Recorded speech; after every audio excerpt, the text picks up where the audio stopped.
జనసేన పార్టీకి తొలి సవాల్ ఎదురవుతోంది.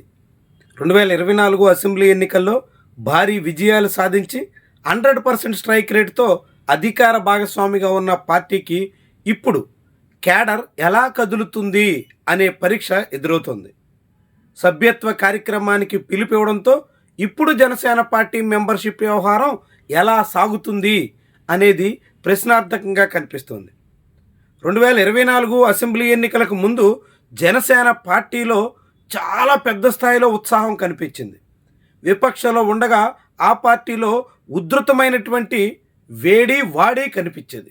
కానీ క్రమంగా జనసేన శ్రేణులు నీరుగారిపోతున్నాయి.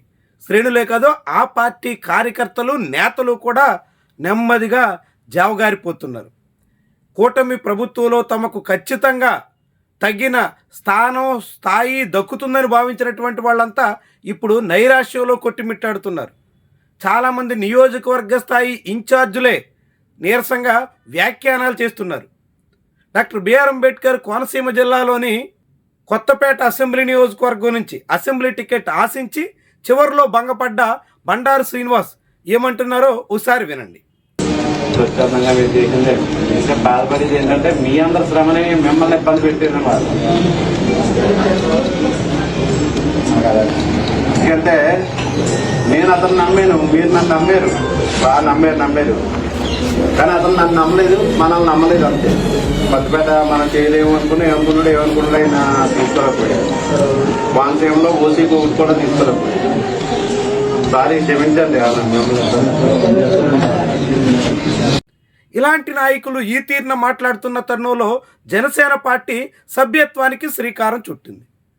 రకరకాల కేటగిరీలుగా ఇప్పుడు సభ్యత్వ కార్యక్రమాన్ని ప్రారంభించింది.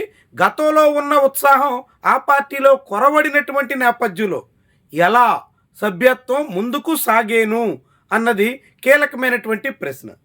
ఎమ్మెల్యేలు తమ సొంత నియోజకవర్గాల్లో సభ్యత్వం భారీగా పెంచే దిశలో వాళ్లే ఆర్థికంగా అందరికీ సహాయం చేసి కట్టించేసే అవకాశం ఉంటుంది.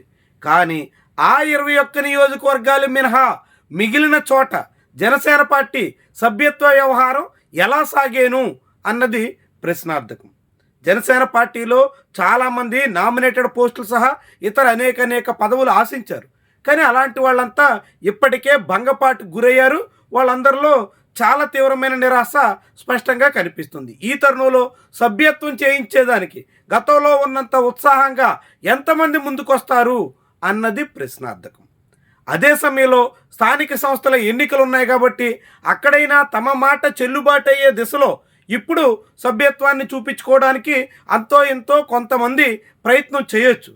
కానీ జనసేన పార్టీ కోసం గతంలో చాలా రకాలుగా త్యాగాలు చేసి అనేక రకాలుగా శ్రమించి విస్తృతంగా ప్రయత్నం చేసినటువంటి చాలా మంది మాత్రం ఇప్పుడు వెనకడుగు వేస్తున్నట్టుగా చెప్పాల్సి ఉంటుంది. ఎక్కడున్నప్పటికీ జనసేన పార్టీ సభ్యత్వం కోసం అనేక మందికి ఆర్థికంగా సహాయం అందించి సభ్యత్వ కార్యక్రమం విజయవంతంగా పూర్తి చేసినటువంటి సందర్భాలు ఉన్నాయి. కానీ ఇప్పుడు మాత్రం అలాంటి ఉత్సాహం కొరవడింది. జనసేన పార్టీలో నిస్తేజం రాజ్యమేలుతుంది. మరో 15 ఏళ్ళు కూడా కూటమి అధికారంలో ఉంటుందని, చంద్రబాబు ఆ తర్వాత ఆయన తనయుడే సీఎంగా ఉంటారని పవన్ కళ్యాణ్ చెప్తున్న తరుణంలో చాలామంది జన సైనికులు కూడా తమ దారి తాము చూసుకోవచ్చు అనే ధోరణికి వచ్చేస్తున్నారు. ఇలాంటి తరుణంలో ఇప్పుడు జనసేన పార్టీ సభ్యత్వ కార్యక్రమం ఎలా ముందుకు సాగేను అన్నది ముఖ్యమైనటువంటి ప్రశ్న. ఇప్పటికే ఆ పార్టీ నాయకత్వం జనసేన సభ్యత్వంలో ఎటువంటి డోకా ఉండకూడదు అంటూ ఎమ్మెల్యేలకి దిశానిర్దేశం చేసింది. కానీ కింద ఉన్నటువంటి నియోజకవర్గ ఇన్ఛార్జీలకి దిగువన ఉన్నటువంటి ఇతర నాయకత్వాన్ని సమర్థవంతంగా సన్నద్ధం చేసుకోగల పరిస్థితిలో జనసేన పార్టీ ఉన్నట్టు కనిపించలేదు. దీంతో సభ్యత్వం ఎలా ముందుకు సాగేను అనే ప్రశ్న ప్రస్ఫుటంగా కనిపిస్తుంది. అదే సమయంలో సభ్యత్వం చేస్తే అనేక రకాలుగా హెల్త్ ఇన్సూరెన్స్, ఇతర డెత్ ఇన్సూరెన్స్, చాలా రకాల ఇన్సూరెన్స్ సదుపాయం కల్పించారు కాబట్టి సామాన్యులు కూడా కొంతమంది ముందుకొచ్చే అవకాశం ఉంటుంది. కానీ వాళ్ళందరినీ కదిలించి సభ్యత్వం పూర్తి చేసి అదొక పెద్ద కార్యక్రమంగా నిర్వహించి దాన్ని ఒక భారీ స్థాయిలో ప్రతిష్టాత్మకంగా భావించి భుజాన మోసే సైన్యం ఎక్కడా అన్నదే ప్రశ్న.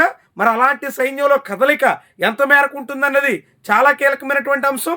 జనసేన పార్టీ నాయకత్వం అలాంటి ఉత్తేజాన్ని, ఉత్సాహాన్ని కింద స్థాయిలో ఇవ్వడంలో విఫలమైనట్టు కనిపిస్తోంది.